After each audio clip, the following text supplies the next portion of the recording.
Voyons maintenant comment l'évolution de ces combats est accueillie à Bamako, la capitale du Mali. Rappelons que 6000 Français vivent sur place. Là-bas, le lycée français vient d'être fermé toute la semaine par précaution. Sur place, Franck Genozo, Patrick Desmully.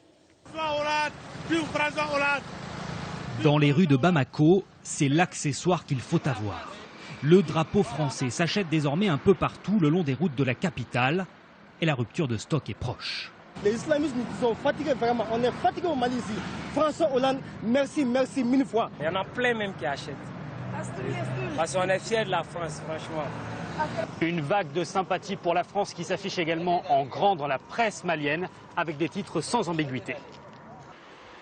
Les autorités françaises se méfient tout de même des risques d'attentats et d'enlèvements. Sécurité renforcée à l'ambassade et barrières abaissées au lycée français.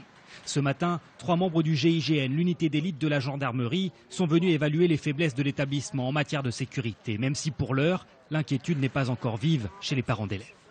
On peut se promener librement, moi je conduis ma voiture et je ne me sens pas menacée, ni chez moi, ni sur les lieux publics.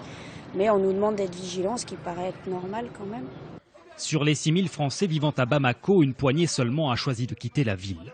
Une décision qui ravit les plus français des Maliens. Derrière les murs de cette modeste maison vivent Tamadou et Mariam. Les 2 stars de la chanson sont soulagés d'avoir vu la France intervenir dans leur pays.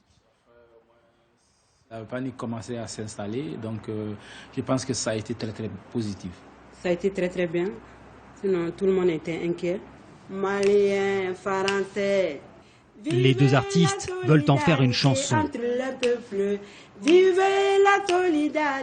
Pour célébrer, disent-ils,